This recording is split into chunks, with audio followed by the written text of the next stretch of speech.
This is Oral Rehab Lecture 5. With Lecture 5, we begin kind of a mini unit on that contains lectures 5, 6, and 7, each of them having 3 or so screencasts per lecture. That more or less is on the psychological aspects associated with oral rehabilitation. We're talking in Lecture 5 about psychosocial consequences of hearing loss. Lecture 6 in individuals with hearing loss is their self-assessment of their hearing problems and the challenges that imposes. And slide set Lecture 7 on grief and sorrow and implications for counseling.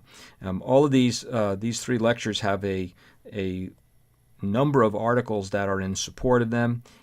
In addition, your assignments at this time, assignments really 3 and 4, even though 4 is going to be later in the course in terms of its due date, provide an opportunity for you to kind of get much more insight relative to persons with hearing impairment and their sensibilities and the sort of things that they have relative to their psychological state. So it's all kind of integrative. It is kind of a lot of stuff, a lot of information here, the lectures, the slides themselves, and your assignments, but they all kind of pull together, and at the end of this, I think you'll have a much better sense of the psychology, if you will, or the mindset of persons with hearing impairment. As I've already said to you in a couple of different times, a couple of different places, the large population of persons with hearing impairment is made up of many subgroups. The generalizations that I'll try to draw in material like this certainly won't apply to all subgroups, or at least not to all subgroups equally, but the notion is that there will be several that I'll be much stronger about in terms of, this is the way it is. Primarily adult onset hearing loss is going to be the primary sort of population in my mind as I'm going through lectures 5, 6, and 7. All right, so one of the issues it seems to be, at least for many people themselves with hearing loss, and maybe as a societal issue itself, is hearing loss doesn't seem to be taken very seriously, at least not in the United States. Now, this isn't true in other societies. In other European societies, hearing loss is something that is a significant part of their healthcare system, is a significant part of their rehabilitation that might be provided to persons by healthcare agencies or governments. But the United States really not the case. Here's some speculative reasons why. Number one, in my mind, hearing loss, last I looked, is not one of the top 15 causes of death in America. I don't mean to be dismissive on the point, but when you look at the things that kill people, hearing loss is not one of them.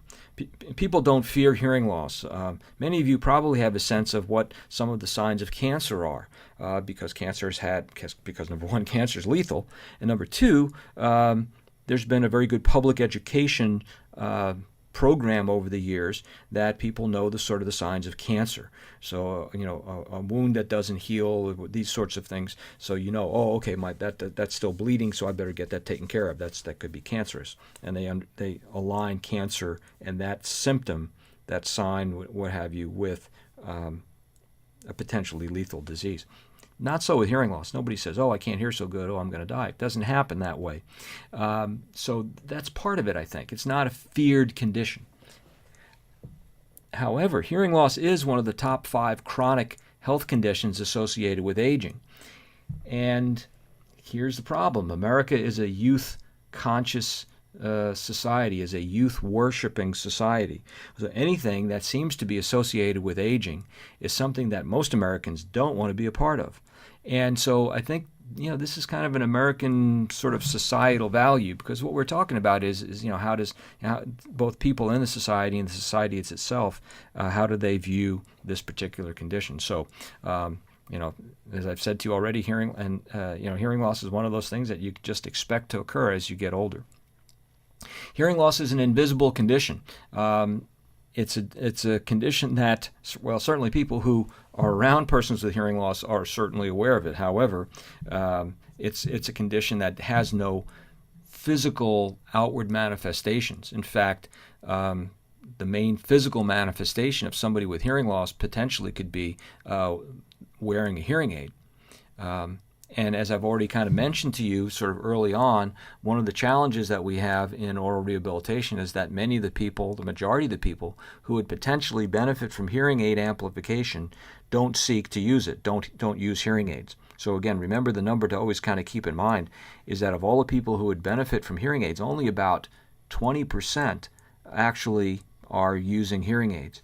And that number's been pretty solid and pretty stable for the 30 or 40 years I've been around hearing aids.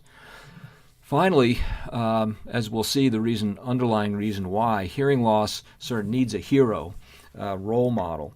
Better Hearing Institute, and you'll see a guy's name Kochkin associated with Better Hearing Institute statistical work, has basically found that when people see famous celebrities who are wearing hearing aids, that generally said then that enhances the perception of hearing aid amplification. And in time periods in the past where celebrities, and the classic example that's still used to this day is when President Ronald Reagan got his hearing aids in the 1980s, hearing aid sales skyrocketed. They just sort of went off the charts because he was a very well-liked person, and he was an older person, got hearing aids. So everybody always looks back to when Reagan got his hearing aids. Anyway, that's just sort of precursor stuff. Now, in this screencast, I want to just talk a little bit about the psychosocial consequences, and so let's kind of define what we mean by psychosocial. And psychosocial is kind of a complex word, complex adjective. Psycho, in this way of thinking about it, psycho sort of generally pertains to the notion of intelligence, personality, that sort of stuff, whereas social has to do, so psycho is intelligence and personality. Social has to do with things that you might sort of associate with social, adaptiveness, adjustment, behavioral and emotional aspects of a person. So you got psycho, you got social, two broad categories there within this topic of psychosocial.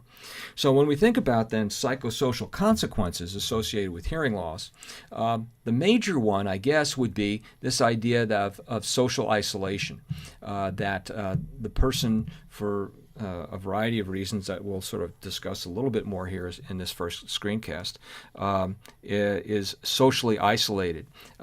This has several other effects. Effects on family life and on that person's significant other, their spouse, significant other, whoever they spend a lot of time with. This could also be considered to be whoever their family is, so that their family, whoever their caregivers or persons in their family. So for a child, that would be parents, any other caregivers and siblings. In addition, this social isolation, this sort of lack of exposure to and interaction with people, affects both the development with kids and then the maintenance in adults of all of the things that we would consider to be human attributes: language, socialization, self-esteem. So the things that really sort of make us the most human are going to be most affected by hearing loss, and especially when the hearing loss results in people losing contact with other people. Also, we're seeing now more a rise of workplace issues. You read an article by Pallarito that sort of talked about the implications of workplace issues, and in fact, there's some litigation, going on right now of people claiming discrimination and other kinds of things in the workplace, secondary to hearing loss. So this idea of psychosocial consequences, as with many things that I've already said to you already, are going to vary. Remember the heterogeneity aspect of it. So what are the main factors that are going to sort of determine, if you will, or at least factor into the degree and number of psychosocial consequences an individual will have to deal with? Number one, and not in any order, but time of onset. Remember, time of onset of the hearing loss, prelingual, postlingual, is an absolutely critical variable you can never lose track of. Secondly, severity of the hearing loss. Again, the continuum that I would anticipate is the less residual hearing a person has, the more likely they're going to have problems. So too it would be in the psychosocial domain. Since social has to do with the idea of social, which is interacting with people, then the basic idea then is that the communicative environment is going to be very important in terms of how much difficulty there's going to be that the environment itself is going to impose on that interaction. And the presence of other challenging conditions, so a person who might have also some visual impairment and other sort of other challenging conditions would also influence the nature and degree of the psychosocial consequences. Now, as I've said to you already, there may be some populations that I'm going to be willing to make generalizations about. I'll have no problem making generalizations about adults with adult onset hearing loss. Generally said, I'll also make some generalizations about parents of children recently identified with hearing loss. However, I'm going to really back off when we talk about young children with hearing loss and we talk about the deaf. And with the deaf, we're talking about sort of classically the population of persons who rely on sign language, who have very little residual hearing, who don't use amplification, who are basically not connected to the hearing world in any respect, or in a very minimal respect. Now, the first sort of idea here is thinking about the child or the child with hearing loss or the deaf. And when we think about psychosocial assessments, many of you who will go on to work in the schools, or some of you who are working in the schools now, are aware that children will undergo psychological, social evaluations. And so here's a big caution, several cautions I want to make to you, and perhaps for you to be sort of an advocate as you move forward with this, with your careers, particularly as an advocate for children with hearing loss. Number one is, if a child with hearing loss or a child who is deaf is going to undergo psychosocial assessments, you have to be sure that they're going to be valid and reliable test measures that are used.